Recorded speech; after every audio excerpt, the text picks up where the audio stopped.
Invisible Sophia Bennett arrived at the offices of Wagner Technologies at precisely 7:15 a.m., just as she had every weekday for the past 3 years.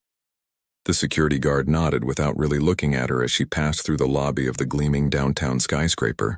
She was used to it. Invisibility had become her superpower, or perhaps her prison. The executive floor was silent this early. The soft hum of the climate control system, the only sound as Sophia moved through the space with practiced efficiency. She wore a gray cardigan over a simple white blouse, black trousers that were one size too large, and sensible flats that made no sound on the polished marble floors. Her light brown hair was secured in its usual tight bun, not a strand out of place, and her glasses, plain frames that did nothing to enhance her features, completed the deliberately forgettable image she had cultivated. Sophia started her morning routine, brewing the perfect cup of coffee, 1 teaspoon of Ethiopian blend, water at precisely 200 degrees black, arranging the financial reports in order of importance, and checking for any overnight emergencies that might have landed in the company inbox. By 7:45, Ethan Wagner's office was prepared exactly as he preferred it. Thermostat set to 72 degrees, blinds open at a 30-degree angle to allow optimal light without glare on his computer screen. Yesterday's wilting flowers replaced with fresh ones. At 8 sharp, the elevator doors opened and Ethan strode onto the floor. At 36, he had already built Wagner Technologies into one of the most promising firms in the industry, specializing in security software that major corporations were scrambling to acquire. Tall, with the lean build of someone who made time for the gym despite a punishing schedule, Ethan moved with the confidence of a man accustomed to controlling his environment. His dark hair was perfectly styled, his custom suit impeccably tailored, his presence commanding attention without effort. "Good morning, Mr. Wagner," Sophia said, her voice pleasant but neutral as she handed him his coffee. Ethan accepted the cup without breaking stride, already focused on the day ahead. "The Reynolds proposal, did legal send the revisions?" "Yes, the updated contract is on your desk with the sections requiring your attention flagged. I've scheduled a call with the team for 10:30. He nodded, still not looking directly at her. "And the quarterly projections?" "Compiled and analyzed with the discrepancies highlighted. I've included the comparative data from last year as you requested." "Good." With that, he disappeared into his office, the door closing behind him. Sophia exhaled slowly, settling at her desk to begin the day's work. That brief exchange, efficient, professional, and completely devoid of personal connection, was typical of their interaction. Ethan Wagner saw her as a function, not a person. She was the invisible hand that kept his professional life running smoothly, and that was exactly how she had designed it. 3 years ago, when Sophia had accepted the position as executive assistant to the CEO of Wagner Technologies, she had made a conscious decision to become indispensable without being memorable. Fresh from a painful end to both a relationship and her previous job at a rival firm, both casualties of office politics turned personal, she had reconstructed herself as the perfect professional, competent, contained, and completely unremarkable. The strategy had worked. She excelled at her job, anticipating Ethan's needs often before he recognized them himself. Her organizational skills were flawless, her discretion absolute. In return, she received an excellent salary that allowed her to help support her younger brother through college, the real priority in her life since their parents' death 5 years earlier. "Sophia." The intercom on her desk buzzed with Ethan's voice. "I need the Beijing conference materials." "Right away," she replied, already reaching for the folder she had prepared the previous evening. Inside his office, Ethan was on the phone, his attention focused on the financial report open on his laptop. Sophia placed the folder silently on his desk and turned to leave. "Wait," he said, covering the phone's mouthpiece. "Coffee." He handed her his empty cup without looking up. As she took the cup, Sophia noticed a new photo on his desk, Ethan shaking hands with the governor at a recent tech industry event. She appeared in the background, a blurry figure holding a portfolio practically blending into the wallpaper. It was a perfect visual representation of her role in his life. Back at her desk, Sophia's phone buzzed with a text from her brother James. "Got an A on my engineering project. Couldn't have done it without your help on the calculations. Love you, sis." Sophia smiled, her first genuine expression of the day. This was why she worked so hard, why she accepted being invisible. James was brilliant but had struggled after their parents' accident. Now in his junior year at MIT, he was finally thriving. Her sacrifice was worth it. Sophia, I need you to clear my schedule for next week. Ethan emerged from his office, scrolling through emails on his phone. The California Tech Summit in Malibu has been moved up and I need to be there. Sophia's stomach tightened. The California trip had been on the calendar for months, but scheduled for the following month. Of course. I'll make the arrangements immediately. Book the usual suite at the Shoreline Resort. We'll need to fly out Sunday evening to be there for the Monday morning session. Sophia froze. We? Ethan finally looked up from his phone, his expression impatient. Yes, I need an assistant with me for this one. Thomas Reynolds will be there with his entire team, and we need to make a strong showing. Book yourself on the same flight. Mr. Wagner, Sophia hesitated, her professional mask slipping momentarily. I've never traveled for the company before. Is that a problem? Ethan's tone made it clear he wasn't really asking. Sophia thought about her fear of flying, a phobia she had successfully hidden for years by arranging video conferences whenever possible. She thought about James, who was counting on her weekend visit to Cambridge. She thought about her carefully maintained boundaries between work and personal life. No problem at all, she said, her composure returning. I'll make all the necessary arrangements. Ethan nodded, already moving toward the conference room where his next meeting awaited. Good. Send me the details once everything is confirmed. Alone again, Sophia took a deep breath and began reorganizing her carefully planned life. A call to James explaining her absence. Research on anti-anxiety medications for the flight. A mental inventory of her wardrobe, which contained nothing appropriate for a beachside tech conference in Malibu.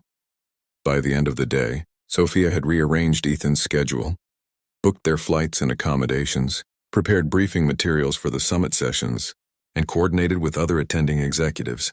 She had handled everything with her usual efficiency, despite the knot of anxiety growing in her stomach. As the office emptied for the evening, Sophia found herself alone on the executive floor. Through the glass walls of the conference room, she could see Ethan still working, his focus intense as he reviewed projections on his tablet. For a moment, she allowed herself to really look at him, not as her boss, but as a man. Ethan Wagner was undeniably attractive, with features that balanced strength and intelligence. In another life, perhaps she might have noticed the way his brow furrowed when he concentrated, or appreciated the rare occasions when he actually smiled. But in this life, she had deliberately made herself blind to such observations. Professional boundaries were safest. Sophia gathered her things, preparing to leave. As she passed the conference room, Ethan looked up unexpectedly, catching her gaze. For a brief, disconcerting moment, they actually saw each other, a genuine connection rather than the functional interaction of boss and assistant. Good night, Mr. Wagner, she said, breaking the strange tension. He nodded, already returning his attention to his work. See you Sunday, Sophia. On Sunday evening, Sophia arrived at the airport 2 hours early, having taken her prescribed anti-anxiety medication and dressed in the new travel outfit she had purchased the day before, still professional but slightly more appropriate for California than her usual office attire. She had spent the entire weekend preparing, researching the conference attendees, creating detailed briefing documents, and shopping for suitable clothes that wouldn't empty her savings account. Ethan arrived precisely 40 minutes before departure, moving through the terminal with the ease of someone who traveled frequently. He wore casual clothes, designer jeans and a simple button-down shirt that somehow looked more expensive than her entire wardrobe. All set? He asked, accepting the boarding pass and itinerary she handed him. Sophia nodded, focusing on appearing calm despite the medication making her slightly lightheaded. Everything's arranged. The car will meet us at LAX, and I've scheduled a brief meeting with our West Coast team tomorrow before the opening session. Good. Ethan glanced at her, a flicker of something like surprise crossing his features. You look different. Sophia touched her hair self-consciously. She had worn it in a looser style than her usual severe bun, though still pulled back from her face. More appropriate for California, she explained. Ethan made a non-committal sound and turned his attention to his phone, the moment of actual seeing her already forgotten. The flight was a special kind of torture for Sophia, who white-knuckled the armrest during takeoff while Ethan remained absorbed in work documents, oblivious to her distress. On impulse, Sophia made a decision. The conference didn't begin until tomorrow morning, and Ethan had disappeared into his suite with instructions not to be disturbed unless absolutely necessary. She had a few hours to herself, a rare luxury. From her suitcase, Sophia removed the one indulgence she had allowed herself during yesterday's shopping trip. A simple, but elegant, navy blue swimsuit. She had hesitated before purchasing it, knowing it revealed more of her figure than she typically allowed, but something had compelled her to make the splurge. In the privacy of her room, Sophia removed her glasses, which she primarily wore to downplay her large hazel eyes. She unbound her hair, letting it fall in natural waves past her shoulders. As she changed into the swimsuit, she caught her reflection in the full-length mirror and barely recognized herself. Without the carefully constructed camouflage of oversized clothes and severe styling, Sophia looked like a different person. Younger, softer, undeniably feminine. The swimsuit revealed a figure she had kept hidden under boxy blazers and loose cardigans, and her face without glasses appeared more open, more vulnerable. For a moment, Sophia considered changing back into her safe, invisible self. But the ocean breeze drifting through the open balcony door carried the promise of something different, a brief escape from the constraints she had placed upon herself. Just for an hour, she whispered to her reflection, wrapping a light cover-up around her shoulders and slipping her feet into sandals. As she made her way through the resort toward the main pool area, Sophia felt both exposed and strangely liberated. No one here knew her as Ethan Wagner's efficient, forgettable assistant. For a few precious hours, she could simply be Sophia, not a function but a person. The pool area was relatively quiet. As sunset gave way to early evening, Sophia found an empty lounge chair in a secluded corner, away from the small groups of conference attendees networking over cocktails. She arranged her towel, set her book on the table beside her, and slipped off her cover-up. The water gleamed invitingly in the last golden rays of sunlight. Sophia took a deep breath and walked to the edge of the infinity pool, which appeared to merge seamlessly with the ocean beyond. With a graceful dive that betrayed years of swim team training in her youth, she entered the water. Underwater, Sophia felt truly free for the first time in years. Here there were no expectations. No need to be invisible, no constant effort to be perfect yet forgettable. Here, there was only the sensation of water against skin, the rhythmic movement of swimming, the blessed silence of being submerged in something other than work and responsibility. When she finally emerged, pushing her wet hair back from her face and catching her breath at the pool's edge, Sophia was unaware of the man who had stopped dead in his tracks at the sight of her. Ethan Wagner stood frozen on the path between the hotel and the pool area, his phone forgotten in his hand as he tried to reconcile the vision before him with the assistant he had barely noticed for 3 years. It was impossible that this graceful woman with curves revealed by clinging wet fabric and an unguarded smile could be the same person who had organized his life with quiet efficiency for years. But as Sophia climbed the pool steps, reaching for her towel with an unconscious elegance that caught the attention of several other guests, Ethan was forced to confront an uncomfortable truth. He had never really seen Sophia Bennett at all, and now that he finally saw her, he couldn't look away. Recognition then couldn't tear his eyes away from Sophia as she wrapped a towel around her shoulders. When Thomas Reynolds, his chief competitor and the CEO of rival Sentinel Security, approached her with obvious interest, something possessive flared in Ethan's chest. "Sophia," he called, striding toward the pool. Both Sophia and Thomas turned at his voice.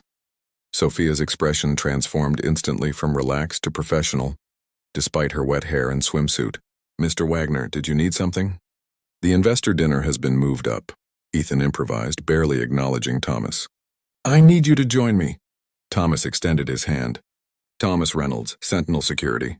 I was just introducing myself to this lovely lady. Sophia Bennett, my executive assistant." Ethan replied curtly, "Sophia, we should go." In her room, Sophia changed quickly into the only formal outfit she'd brought, a simple black dress that she'd never had occasion to wear at the office. With her hair dried and swept into a loose updo, she looked elegant but still professional. During dinner, Ethan watched with growing surprise as Sophia expertly discussed industry trends with the investors, demonstrating knowledge of projects she'd only been exposed to through background work. Her insights were thoughtful, her manner poised, qualities he'd somehow never noticed. Later in the hotel corridor, Sophia confronted him. "What was that about?" "I wasn't scheduled for the investor dinner." "Reynolds has a reputation for poaching talent," Ethan said. "I'm not talent, I'm your assistant," Sophia replied. "And outside office hours, my time is my own." Ethan studied her, seeing defiance beneath her professional demeanor. I didn't realize you understood our project so thoroughly. There's a lot you don't realize about me, Mr. Wagner, Sophia said quietly. That's because you've never actually looked. Beneath the surface the next morning, Ethan found himself watching Sophia during conference sessions, noting how efficiently she managed his schedule while maintaining her own notes. When his presentation laptop crashed minutes before a crucial pitch, Sophia seamlessly transferred his slides to her device, adding helpful transition notes in the margins. You saved me in there, Ethan acknowledged afterward. Sophia simply nodded. It's my job. That afternoon, during the company beach event, Ethan was startled by sudden shouts of alarm.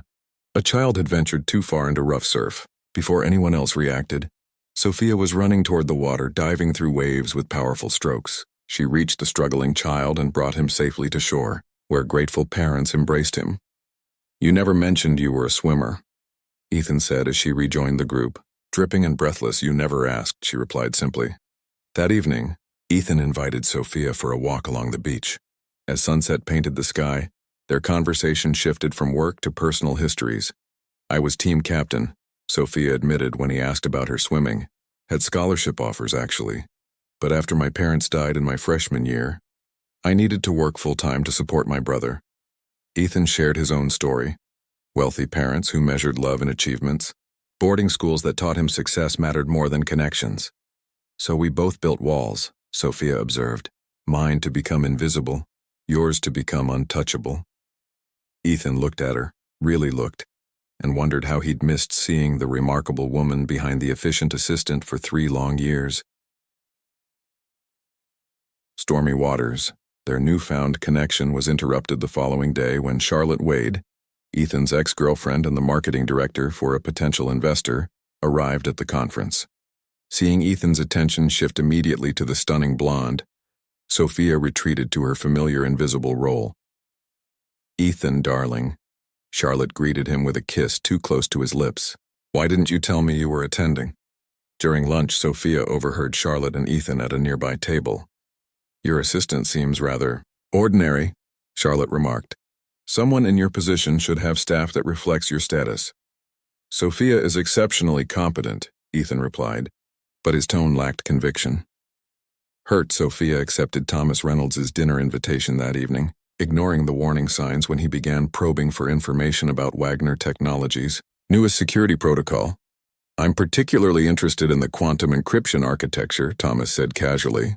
Ethan must have shared some details with you. Recognizing his true intentions, Sophia excused herself. In the lobby, she encountered Ethan and Charlotte returning from dinner, laughing intimately. Ethan's expression hardened when he saw her. Enjoying your evening with Reynolds? It was just dinner, Sophia replied. Reynolds specializes in corporate espionage through staff relationships, Ethan said coldly. I expected better judgment from you. You should trust the people you hire, Sophia countered, hurt by his assumption. But that would require actually seeing them as people. Back in her room, Sophia booked an earlier flight home and began updating her resume clarity in New York. Sophia maintained rigid professionalism, while secretly interviewing with other companies. When Thomas Reynolds approached Wagner Technologies with a merger proposal, Sophia immediately recognized sections that mirrored confidential projects, information he couldn't have obtained legitimately. Despite her hurt feelings, Sophia compiled a detailed analysis exposing the scheme. She placed the report on Ethan's desk with her resignation letter and prepared to leave. Ethan caught her at the elevator. You're quitting because of what happened in California? I'm quitting because you never saw me until you thought someone else might want me, Sophia replied. And even then you didn't trust me. 2 days later, Sophia was surprised to receive an invitation to a company-wide meeting. Attending out of curiosity, she watched Ethan publicly credit her for uncovering Reynolds' corporate espionage attempt. Furthermore, Ethan announced, this incident has highlighted our failure to recognize talent within our organization. Today, we're launching a new initiative to identify and promote overlooked employees into leadership roles. Afterward, Ethan approached her. I was wrong, he said simply. I didn't see you because I didn't want to see anyone. Seeing people means being vulnerable. What do you want from me, Ethan? Sophia asked. A chance to earn back your trust, he replied. Not as your boss, but as someone who finally sees you, all of you, and wants to know you better. 6 months later, Sophia stood at the podium introducing Wagner Technologies' new corporate wellness program. Her initiative, fully supported by Ethan. Her appearance had evolved, still professional but authentic, no longer hiding behind camouflage. From the audience, Ethan watched with pride and something deeper. Their relationship had transformed gradually from professional to personal, each finally seeing and appreciating the other for who they truly were. Visibility suits you, Ethan told her later as they walked hand in hand along the Hudson River. Though I was a fool not to see you sooner. Sometimes, Sophia replied with a smile, the most important things are hiding in plain sight. We just need to learn how to really look.